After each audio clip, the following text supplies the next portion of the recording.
అందరికీ ఈరోజు మీ అందరి కోసం గణనాథుడి నవరాత్రుల ఉత్సవాలు ఏ రోజు ఎలా పూజించాలి, నైవేద్యం ఏం పెట్టాలో తెలుసుకుందాం. మన సాంప్రదాయంలో ముచ్చటగా 3 నవరాత్రి ఉత్సవాలు చేసుకుంటాం. మొదటిది చైత్రమాసంలో వచ్చే వసంత నవరాత్రులు, రెండవది భాద్రపదంలో గణపతి నవరాత్రులు, మూడవది ఆశ్వయుజంలో శరన్నవరాత్రులు. అయితే పల్లెల్లో వినాయక నవరాత్రులు వైభవంగా జరుగుతాయి. అయితే ఈ ఉత్సవాలను ఆర్భాటంగా చేయడం కన్నా శాస్త్రీయంగా నిర్వహించడం వల్ల ఏకదంతుడి అనుగ్రహం లభిస్తుంది. గణపతి నవరాత్రుల్లో ఏ రోజు ఏ అవతార వినాయకుడిని ఆవాహనం చేయాలి, దాని విశిష్టత ఏంటి, ఏ పదార్థం నైవేద్యం సమర్పించాలి అనే విషయాలను పూర్తిగా తెలుసుకుందాం. 1వ రోజు భాద్రపద శుద్ధ చవితి. వరసిద్ధి వినాయకుడి ఆవాహన చేసి పూజించి ఉండ్రాలను నైవేద్యంగా సమర్పించాలి. ఇంటింటా వినాయక పూజ చేసుకోవాలి. వ్రతకల్పంలో భాగంగా పూజ పూర్తయ్యాక శమంతక ఉపాఖ్యానం వినాలి. చవితి నాటి చంద్రుణ్ణి చూసిన వారికి నీలాప నిందలు కలుగుతాయన్న శాపం నుండి బయటపడటం కోసం ఈ కథ చదువుకుని అక్షింతలను తల మీద వేసుకోవాలి. అక్షింతలను మనమే ధరించాలి తప్ప భగవంతుడిపై వేయకూడదు. ఒక్కరోజు కార్యక్రమం నిర్వహించుకునే వారికి ఈ కథ చాలు. నవరాత్రులు జరిపేవారు మాత్రం ఒక్కో రోజు ఒక్కో అవతారాన్ని ఆవాహన చేసి పూజించాలి. మరి 2వ రోజు భాద్రపద శుద్ధ పంచమి. వికట వినాయకుడిని పూజించాలి. లంబోదరక్ష వికటో అని వినాయకుడి షోడశ నామాలను స్మరించాలి. స్వామిని వికట వినాయకునిగా ఆవాహనం చేసి పూజలు చేసి అటుకులను నైవేద్యంగా సమర్పించాలి.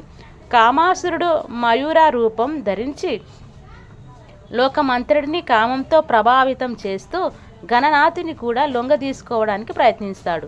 గణపతి ఆ వాయురాన్ని అణచివేసి దానిని అధిరోహించాడు. నెమలిపై విహరిస్తున్న స్వామిని చూసి దేవతలు, మునులు మయూరాల వాహన వికట వినాయక అని స్తుతించారు. అటుకులు నివేదించి స్వామిని తృప్తిపరిచారు. రెండో నాటి పూజ ద్వారా సమాజం దృష్ట్యా కామాన్ని వీడాలి. 3వ రోజు భాద్రపద శుద్ధ షష్ఠి. లంబోదర వినాయకుడిని పూజించి పేలాలను నైవేద్యంగా సమర్పించాలి. క్రోధాసురుణ్ణి వధించిన లంబోదరుణ్ణి 3వ నాడు షోడశోపచారాలతోనూ అష్టోత్తర శతనామావళితో గాని సహస్రనామాలతో గాని పూజించాలి. శుక్రాచార్యుని నుంచి సూర్యమంత్రం పొంది ఘోరమైన తపస్సు చేశాడు. ముల్లోకాలను జయించే శక్తిని, మృత్యురాహిత్యాన్ని, లోక ప్రసిద్ధిని వరాలుగా పొందాడు. ఆవేశపూరిని రాజధానిగా చేసుకున్నాడు. అతని భార్య ప్రీతి. క్రోధాసురుడు కూడా మూషికాసురునికి సన్నిహితుడై లోకాలను పీడించసాగాడు. దాంతో దేవతలు, మునులు లంబోదరుని ఆశ్రయించగా ఆయన క్రోధాసురుని పీచమనిచాడు. క్రోధాసురుడు లంబోదరుణ్ణి శరణు వేడాడు. ఆయన అనుగ్రహించాడు.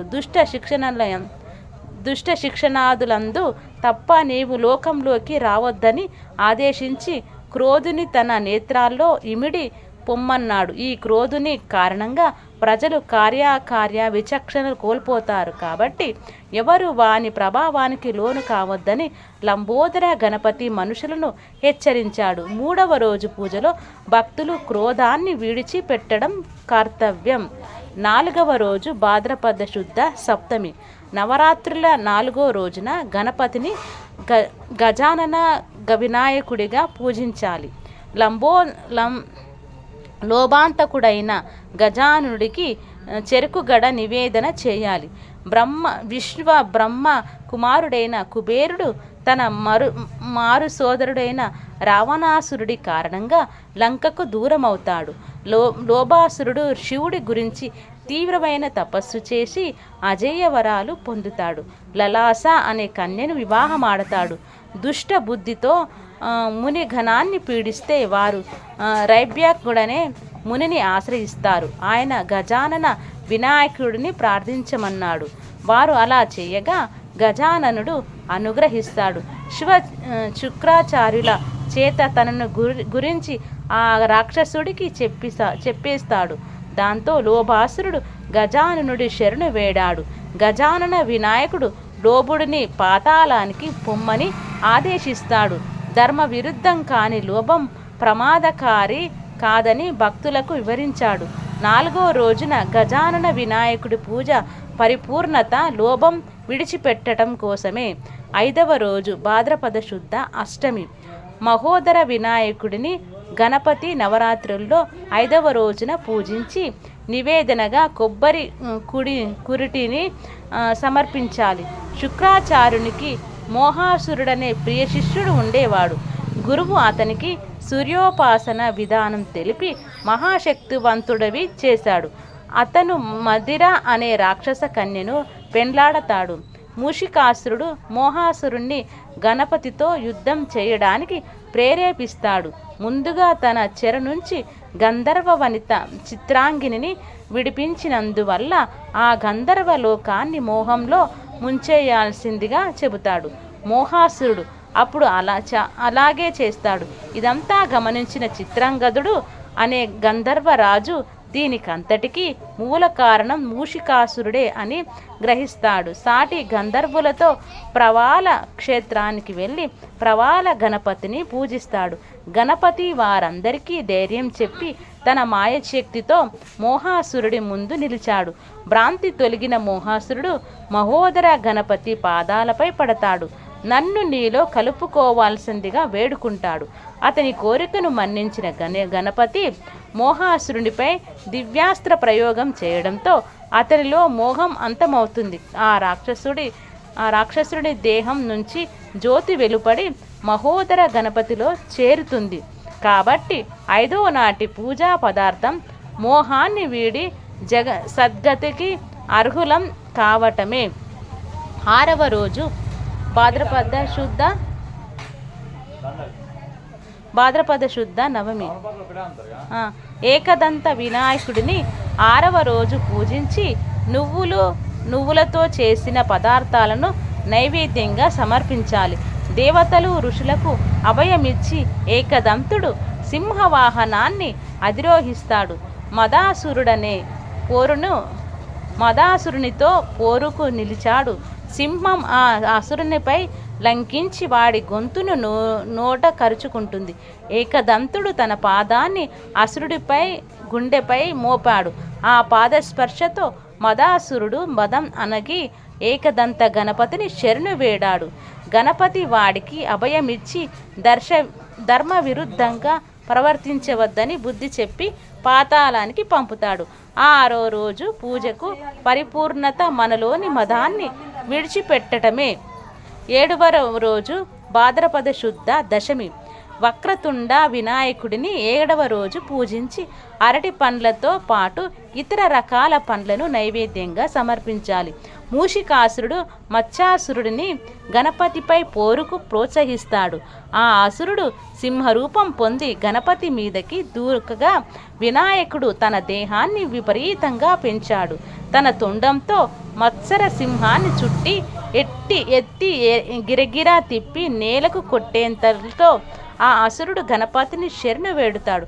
వక్రతుండ గణపతి కనికరించి ఆ మత్సర సింహాన్ని నేలకు జార్చి దానిని వాహనంగా చేసుకున్నాడు.